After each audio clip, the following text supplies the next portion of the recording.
Assalamualaikum warahmatullahi wabarakatuh.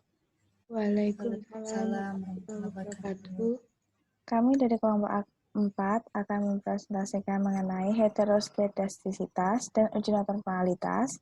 Saya Salsabila Putri, NIM 41. Saya Bunga Pralapita Haryanto Putri, NIM 39. Saya Jian Kansa Herunisa, NIM 55.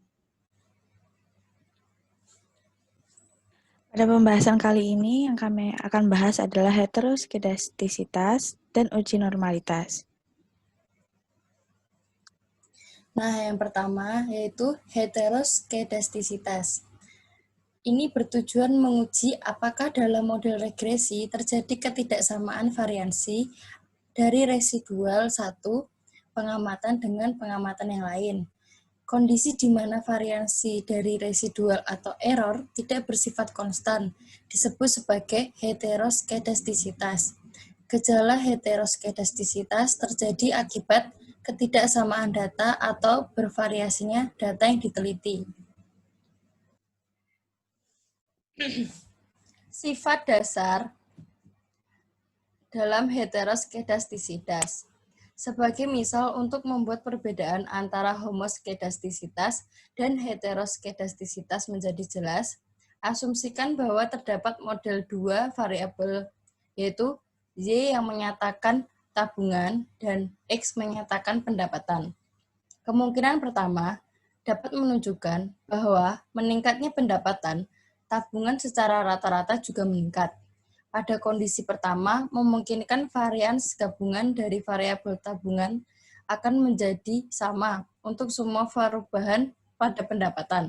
Kemungkinan kedua, varian tabungan meningkat bersamaan dengan peningkatan pendapatan. Keluarga berpendapatan tinggi secara rata-rata menabung lebih banyak daripada keluarga berpendapatan rendah, maka variabilitas dalam tabungannya pun akan semakin lebih besar. Dalam konsep homoskedastisitas dari faktor gangguan UI dalam model regresi linier klasik dikehendaki kemungkinan yang pertama, dan jika terjadi kemungkinan yang kedua, maka faktor gangguan UI pada model regresi linier klasik terdapat heteroskedastisitas.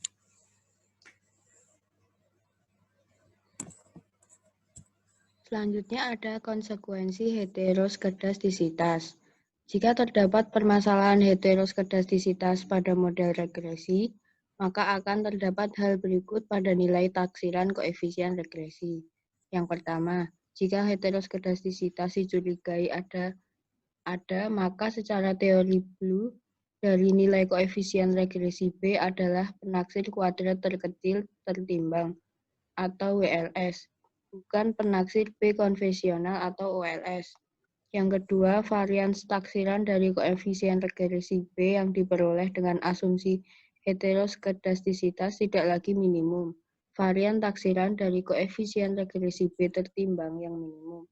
Yang ketiga, selang keyakinan untuk koefisien regresi B adalah lebar, yang sebenarnya tidak diperlukan dan pengujian signifikansi menjadi kurang kuat.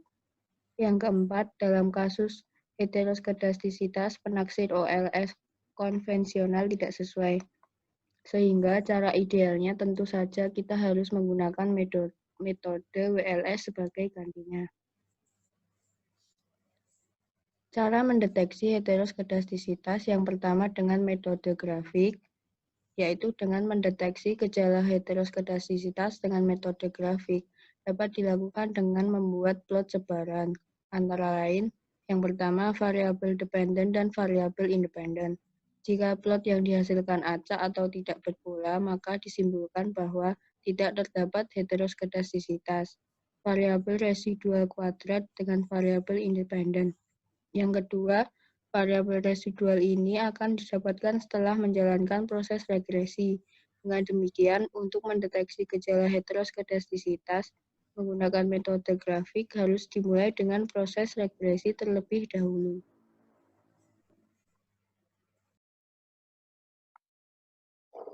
Kemudian, cara kedua untuk mendeteksi heteroskedastisitas yaitu dengan metode PARC. PARC memformalkan metode grafik dengan menyarankan bahwa Varians atau kuadrat residual adalah suatu fungsi yang menjelaskan variabel X. Dengan kata lain, pengujian Park dilakukan dengan cara meregresikan varians atau kuadrat residual atas variabel X. Jika nilai koefisien regresi B signifikan secara statistik, ini menyarankan bahwa dalam data terdapat heteroskedastisitas. Apabila ternyata tidak signifikan, kita bisa menerima asumsi homoskedastisitas. Pengujian Park merupakan prosedur 2 tahap. Tahap pertama melakukan regresi OLS dengan tidak memandang persoalan heteroskedastisitas dan diperoleh residual. Kemudian tahap kedua melakukan regresi kuadrat residual dengan variabel X. Kemudian, cara ketiga untuk mendeteksi heteroskedastisitas yaitu dengan metode Glaser. Pengujian Glaser mempunyai semangat yang sama dengan pengujian Park.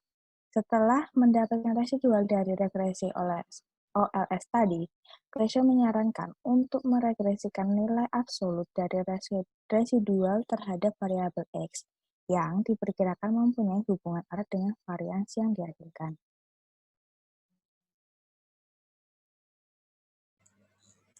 Nah, yang selanjutnya ada 2 langkah perbaikan untuk mengatasi adanya heteroskedastisitas. Yang pertama yaitu metode kuadrat terkecil. Diperoleh dengan meminimumkan residual sum of square atau RSS. Metode kuadrat terkecil tak tertimbang secara implisit, memberikan bobot yang sama untuk setiap kuadrat residual. Metode kuadrat terkecil tertimbang memperhatikan titik-titik ekstrim dari nilai kuadrat residual dengan meminimumkan bukan RSS biasa atau tak tertimbang, melainkan RSS yang sudah terboboti, di mana nilai bobot dipilih sedemikian rupa sehingga observasi yang ekstrim mendapatkan bobot yang lebih kecil. Langkah perbaikan kedua yaitu menggunakan metode transformasi. Jika varians residual kuadrat tidak diketahui, maka dalam praktek orang bisa terpaksa menggunakan suatu asumsi ad hoc mengenai varians dan mentransformasikan model regresi asli dengan cara sedemikian rupa, sehingga model yang telah ditransformasikan akan memenuhi asumsi homoskedastisitas. Asumsi pertama yaitu membagi model asli seluruhnya dengan variabel XI. Asumsi kedua yaitu membagi model asli seluruhnya dengan akar kuadrat dari variabel XI. Asumsi ketiga, membagi model asli seluruhnya dengan nilai YI yang ditaksir. Dan asumsi keempat yaitu transformasi log pada model asli. Nah, ini seringkali mengurangi heteroskedastisitas. Selanjutnya ada uji normalitas. Uji normalitas adalah sebuah uji yang dilakukan dengan tujuan untuk menilai sebaran data pada sebuah kelompok data atau variabel. Apakah sebarang data tersebut berdistribusi normal ataukah tidak? Uji normalitas adalah untuk melihat apakah nilai residual terdistribusi normal atau tidak. Model regresi yang baik adalah memiliki nilai residual yang terdistribusi normal. Jadi uji normalitas bukan dilakukan pada masing-masing variabel, tetapi pada nilai residualnya. Sifat dasar dari uji normalitas. Uji normalitas berguna untuk menentukan data yang telah dikumpulkan berdistribusi normal atau diambil dari populasi normal. Metode klasik dalam pengujian normalitas suatu data tidak begitu rumit. Berdasarkan pengalaman empiris beberapa pakar statistik, data yang banyaknya lebih dari 30 angka atau N lebih dari 30, maka sudah dapat diasumsikan berdistribusi normal. Biasa dikatakan sebagai sampel besar. Namun untuk memberikan kepastian data yang dimiliki berdistribusi normal atau tidak, sebaiknya digunakan uji normalitas. karena belum tentu data yang lebih dari 30 bisa dipastikan berdistribusi normal. Demikian sebaliknya, data yang banyaknya kurang dari 30 belum tentu tidak berdistribusi normal. Untuk itu perlu suatu pembuktian.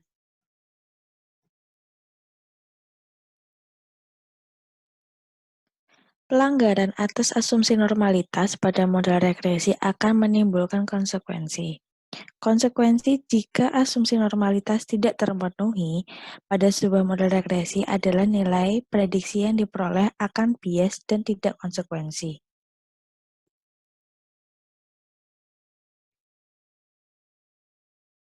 Terdapat 3 cara mendeteksi uji normalitas. Yang pertama yaitu dengan metode grafik. Uji metode grafik adalah dengan memperhatikan penyebaran data pada sumber diagonal pada grafik normal, PP plot of regression standardized, residual. Data dinyatakan berdistribusi normal apabila sebaran titik-titik berada di sekitar garis dan mengikuti garis diagonal, maka nilai tersebut dikatakan normal. Nah, yang selanjutnya metode kedua yaitu metode Lilliefors. Metode ini menggunakan yang belum diolah dalam tabel distribusi frekuensi. Data ditransformasikan dalam nilai Z untuk dapat dihitung luasan kurva normal sebagai probabilitas kumulatif normal. Persyaratan dari metode ini ada 3. Yang pertama, data berskala interval atau ratio. Yang kedua, data tunggal atau belum dikelompokkan pada tabel distribusi frekuensi. Yang ketiga, data untuk N besar maupun kecil. Metode ketiga yaitu metode Kolmogorov-Smirnov. Ini memiliki langkah-langkah penyelesaian dan penggunaan rumus sama dengan Lilliefors, namun pada signifikansi berbeda.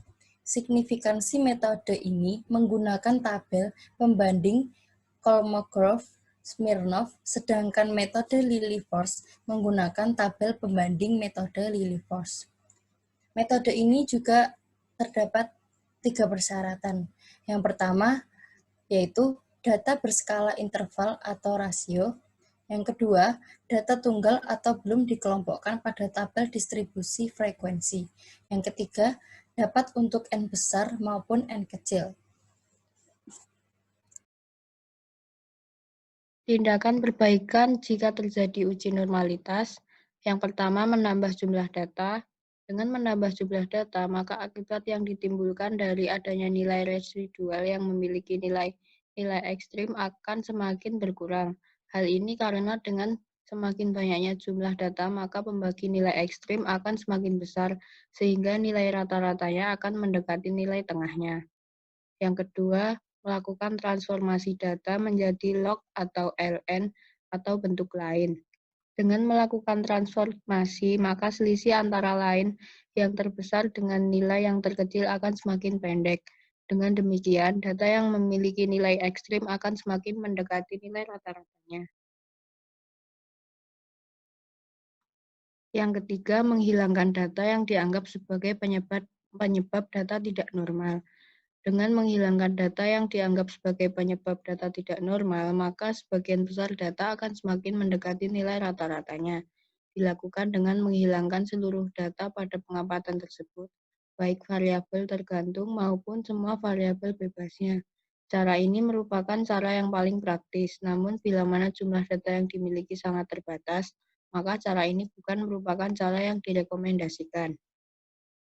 Tindakan yang keempat yaitu dibiarkan saja, tetapi kita harus menggunakan alat analisis lain.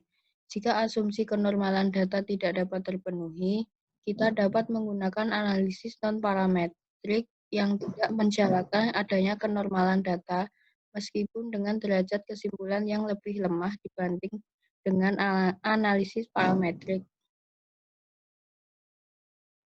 Sekian dari kelompok kami. Kurang lebihnya mohon maaf. Wassalamualaikum warahmatullahi wabarakatuh. Waalaikumsalam.